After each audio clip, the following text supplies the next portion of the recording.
para um público que é muito importante para a gente, né, que são os pacientes e os familiares dos pacientes, né.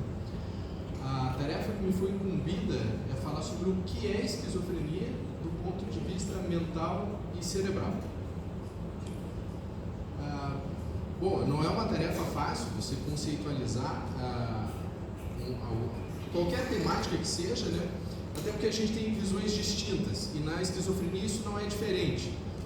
Nós temos a visão do que é esquizofrenia para a pessoa que tem esquizofrenia, para os familiares que acompanham essas pessoas com esquizofrenia, dos profissionais de saúde e da comunidade onde essas pessoas estão inseridas, né? A minha tentativa é trazer a visão do profissional de saúde mental aqui, que visa assim, ela se somar às outras visões, né? Até porque a gente não tem uma visão única e correta a respeito do que vem a ser esquizofrenia, mas eu vou trazer do ponto de vista profissional aqui para vocês. Por que é importante eventos como esse, né? Porque o entendimento científico, né, ele diminui o estigma da doença. Porque você entendendo como essa doença funciona, fica mais fácil você entender algumas atitudes ou alguns comportamentos da pessoa que tem esquizofrenia. Isso também faz com que a esquizofrenia se aproxime de outras doenças, como a hipertensão, a diabetes, de um ponto de vista um pouco menos estigmatizado, né? Uma doença do cérebro. Para começar a falar sobre o que é esquizofrenia, eu quero trazer um conceito do que é um neurotransmissor, né? O neurotransmissor é uma substância química, né, que é produzida pelos neurônios e que serve para transmitir informação, né? Fazendo aqui um paralelo, uma metáfora, são os telefones do cérebro, né? Quando duas pessoas querem se comunicar, elas podem usar, uma das formas é usar o telefone, né? Essas duas pessoas seriam dois neurônios hipotéticos e esse telefone seria o neurotransmissor. Então, informações sobre tato, cheiro, visão, né? Elas chegam até a gente e são processadas através de neurotransmissores.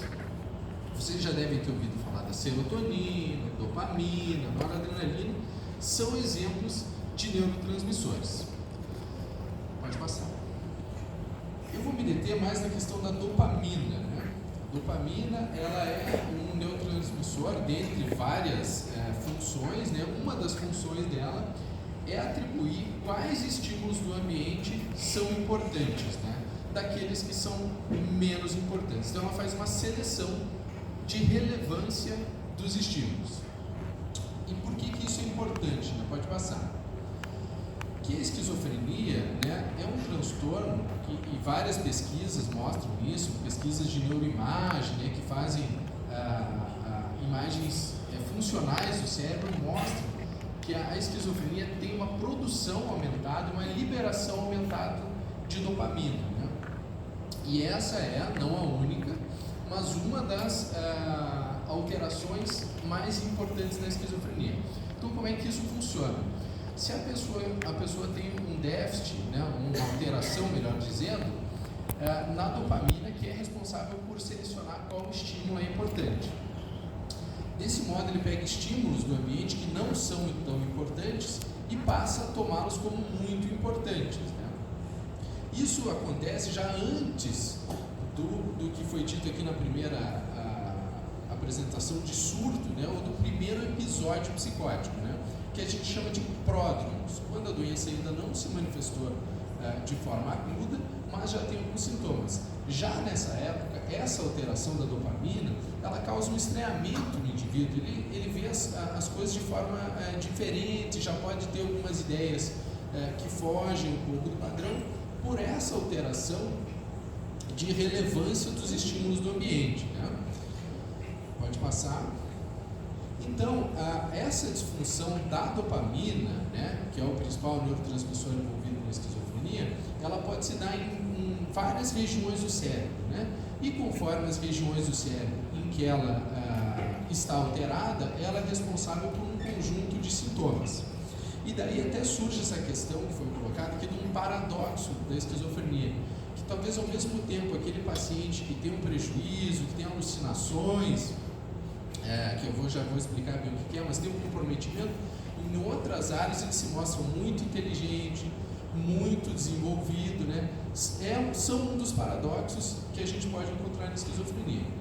Então a gente pega aqui, por exemplo, não é importante o nome, né? Mas a via mesolímbica, onde tem aumento de dopamina, né? Onde a função da dopamina está aumentada, ela pode acarretar, e a dopamina faz esse link para a gente do que é cerebral e do que é mental, ou seja, uma alteração no cérebro vai repercutir em uma alteração no pensamento, né? Então essa disfunção pode dar o que a gente chama de sintomas positivos. E por que eles se chamam de sintomas positivos? Porque eles são sintomas de excesso, daquilo que excede a experiência normal das pessoas. Então, um dos principais sintomas positivos são os delírios e as alucinações.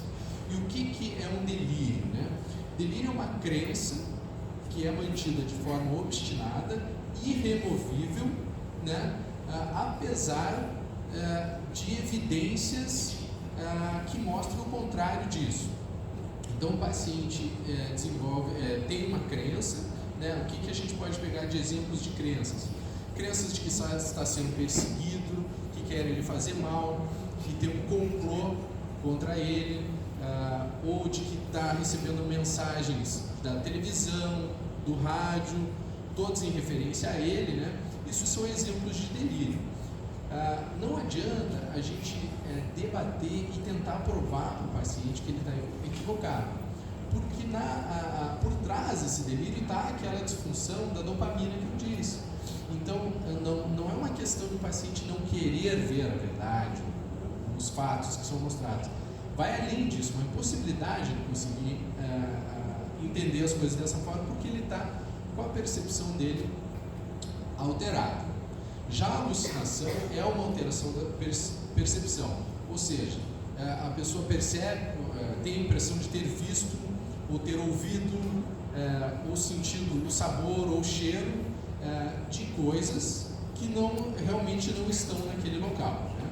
Então o delírio é mais uma alteração de pensamento, enquanto a alucinação é de senso-percepção. Então as mais comuns, ouve vozes, vozes que comentam atitudes dele, né? Tem alucinações visuais, vê coisas, né? Foi dado o exemplo de verrugas na perna que não existem de fato, né? E podem estar associadas a todos os 5 sentidos. Esses são os principais sintomas positivos.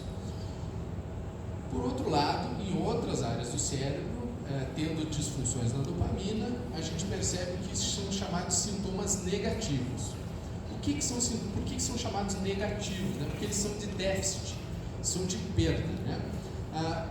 E algo que são esses sintomas negativos? Né? Redução da quantidade de pensamentos. Isso se reflete em um paciente que fala menos, que se comunica menos, né? Também tem uma redução na quantidade de emoções. É um paciente que nem fica tão triste, nem sorri tanto. Você conversa com ele, muitas vezes ele tem um modo de falar mais monótono, né? E uma redução na quantidade das ações, né? É um paciente que tem pouca vontade ou iniciativa de fazer determinadas tarefas, né? O que, novamente, eu volto, são resultado de uma disfunção cerebral. Ou seja, não é uma questão de caráter, que ele não faz aquilo porque ele não está afim, porque porque realmente não há aquele substrato para que ele tenha vontade, né? E um terceiro grupo de sintomas, né, são os sintomas de desorganização. Essa desorganização ela pode ser tanto do pensamento, né, que o paciente muitas vezes pode ter até o que a gente chama num extremo desse espectro de salada de palavras, ele fala palavras que não são compreensíveis, né? O encadeamento das ideias não está adequado, de forma que você não entende como ele chega em determinado ponto do discurso. Como pode ser do comportamento, né? Um comportamento que as pessoas não estão entendendo o que está acontecendo. Esse comportamento desorganizado pode se manifestar às vezes como violência, e é um dos grupos também da sintomatologia do paciente com esquizofrenia. Então, sintomas positivos, negativos e de desorganização. Aqui eu falei muito, né, de dopamina, da alteração da dopamina, porque ela é o mais importante, mas não é o único, né? Outros sistemas, e o Dr. Rafael vai falar disso um pouco também, sobre as pesquisas que a gente tem falado, os sistemas do glutamato, da serotonina, da acetilcolina. É uma doença complexa, né? Então a gente trouxe um ponto que é da dopamina, pode passar. E por que a gente trouxe o ponto da dopamina? Porque é o que tem mais relevância para vocês nesse momento, porque é onde as medicações agem, né? As medicações, o que elas fazem? Elas bloqueiam essa dopamina que está em excesso. Então essa dopamina que está em excesso não consegue exercer a função que ela estaria exercendo caso não tivesse bloqueado. Então, resumidamente, os medicamentos conhecidos como os antipsicóticos ou bloqueadores de dopamina regulam a ação da dopamina. É interessante a gente perceber que esses medicamentos eles vão no reflexo da doença, que é o aumento da dopamina. A gente ainda não tem um conhecimento claro de o que causa esse aumento da dopamina. De forma que, se você suspende a medicação, essa dopamina vai continuar alta e vão ter retorno dos sintomas. Então, uma vez suspendida a medicação, há retorno dos sintomas. Dessa forma, a gente pode entender que a esquizofrenia, nesse momento, é uma doença crônica. E que a suspensão da medicação, ou seja, o paciente tendo vários episódios psicóticos, ou surtos, né, como se diz mais comumente, ele vai ter prejuízos cerebrais, vai ter diminuição de áreas cerebrais, e isso vai acarretar numa piora do prognóstico, do desenvolvimento desse paciente. Então, manter a aderência ao tratamento é fundamental. E quando eu digo tratamento aqui, eu não quero dizer apenas o tratamento medicamentoso. Sem dúvida nenhuma, o tratamento medicamentoso é central no tratamento da esquizofrenia. Mas a equipe multidisciplinar é fundamental. O trabalho dos psicólogos, terapeutas ocupacionais, musicoterapeutas, né? Até o pessoal da enfermagem também, né? Que em determinado, nos períodos de agudização talvez esteja mais presente. Mas então, o tratamento da esquizofrenia, sem dúvida, é multidisciplinar. E esse tratamento multidisciplinar tem dado resultados muito positivos para o paciente com esquizofrenia, né? Então, ao longo dos anos, né, parcelas crescentes de pessoas com esquizofrenia conseguem atingir melhorias significativas em termos de funcionamento e de conquistas pessoais. Poderia citar vários, mas citando um livro, né, que só fala de casos de superação em esquizofrenia. Pode passar. Um outro dado também é que as estimativas de emprego têm demonstrado que uma parcela significativamente maior dos pacientes com esquizofrenia tem conseguido sim trabalhar ou voltar a estudar. Pode passar. Então, é possível sim para o paciente com esquizofrenia ter uma vida satisfatória e esperançosa, né? Com uma contribuição efetiva para a sociedade, mesmo convivendo com as limitações que são impostas por essa doença. É isso aqui que eu queria passar para vocês do entendimento da esquizofrenia como transtorno mental e cerebral, né, do ponto de vista profissional, mas volto a falar que esse conceito ele é multifacetado e multidisciplinar, e acho que vamos abrir mais no final um espaço para perguntas. Gostaria novamente de agradecer a presença aqui de todos.